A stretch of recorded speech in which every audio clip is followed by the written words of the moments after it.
Ani Bojo Inatig Indishnakas, Kirvlik Indinjaba, Makwa Dodem. My English name is Heidi. My traditional name has to do with the medicines of the maple tree. I'm from Curve Lake First Nation, and I am Bear Clan. I work for Ngozi Friendship Center as the Indigenous mentor for our 2S LGBTQ+ people.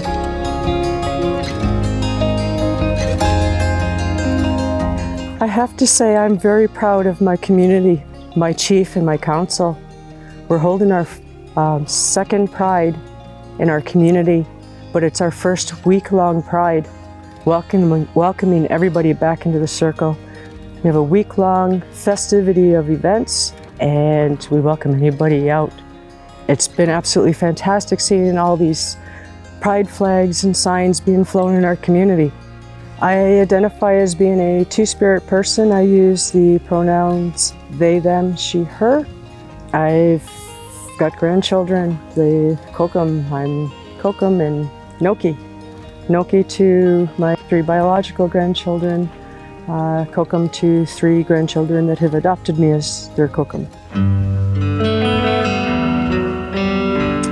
I knew fairly young, but I still had got married because that's what we were supposed to do. I married a man, and honestly, there's nothing I would change about that because I have my three beautiful children that I had and my grandchildren. So I wouldn't change anything with that.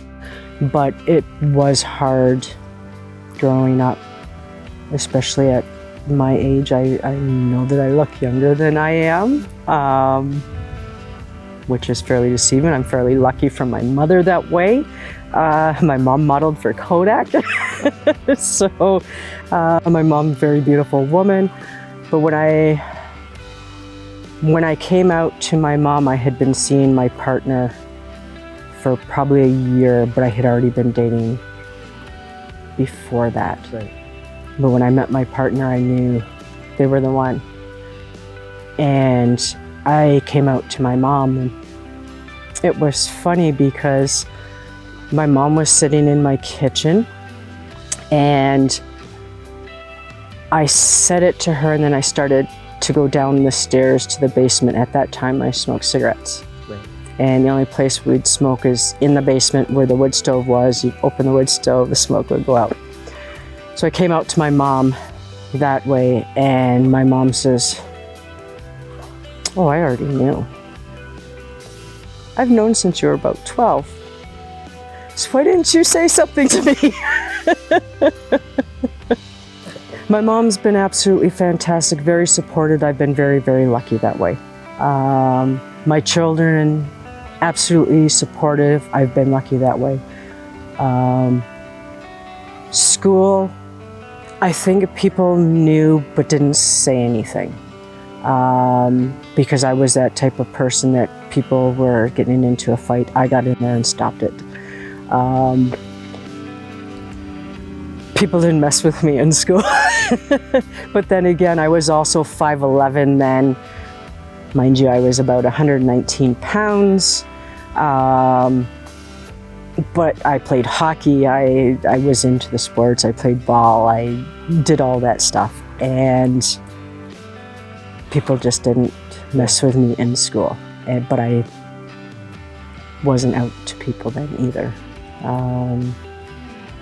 And it was weird because I picked up on who also was possibly gay, but not out. And one of my really good friends happened to be one of them. I didn't have it wasn't as much of a hard time when I was younger, other than that I did go and I was doing what society thinks we should do by somebody born with female genitalia is to marry a man. And they're to have kids, and I did all that. No, I wouldn't change any of that because my kids are the world to me. They're also, you learn something every day, and that's part of my learning. I know that as I was getting older and still with my ex-husband, having that hard time with that relationship, things after my son passed away, I seen it as life's too short. Yeah. And he wasn't always the kindest person, my ex. So when we finally separated, and I started dating, met my now partner of 12 years, very happy. I worked in the Innisfil Police Service for 17 years, and most of that was while I was with my ex-husband. So nothing was out there. Even for the first few years of my husband and I being separated, my partner and I being together, nothing was said in that police force. Not that I would have had an overly big issue in the police service, but it was how community would react as well. And from what you see with all the signs and stuff for our pride with the community, we have very, very many members in our community that identify as either Two-Spirit, LGBTQ. So, but yeah, when I got into construction, that was the biggest thing. Not letting it out there for safety reasons. But I left that job with construction to become an Indigenous mentor for 2S LGBTQ+ people with Nagojawinang Friendship Center. I took an over $20,000 pay cut to do it, but I wanted to help support and get supports for our people that are having those issues. Too many leave their homes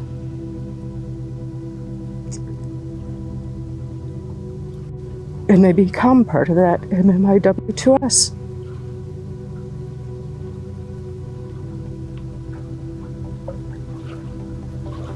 And it shouldn't be that way.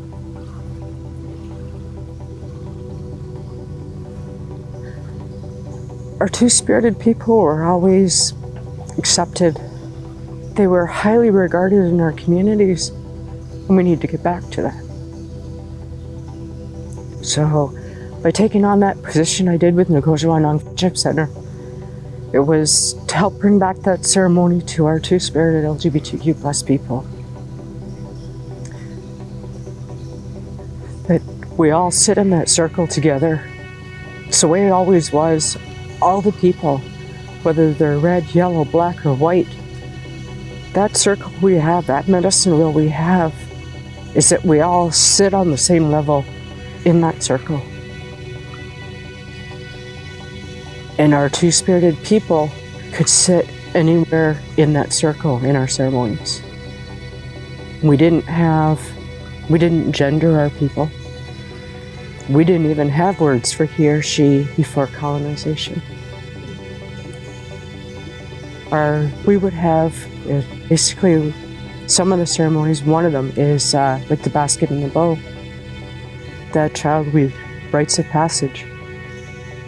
Instead of gendering that child went into that ceremony, went into that lodge, and they chose either that basket or that bow on what their spirit was leading them to, what their gifts were, not what the genitalia they were born with. And with what they came out with is what their responsibilities were. Myself, being a two-spirited person, I would have had a hard time choosing, because I have that male and that female spirit. And I would have wanted that basket and that bow. Not that I was being greedy, but because I assume both those responsibilities. Our two-spirited people are seen to be people that walk in both worlds. We walk in that spirit world, and we walk on the Mother Earth. We're able to communicate between the two. And my big thing is getting all the communities to do the same thing, all our First Nations communities, to bring that acceptance back, go back to the ways we used to have. We didn't turn our people away. We didn't turn anybody away. We accepted them for who they were, those gifts they had to offer to the community. And by our pride flag that we've done in our community says we all belong in the circle. And that's just it, it's getting everybody back into that circle. That healing's not going to happen until everybody's accepted. Everybody's back in that circle. We have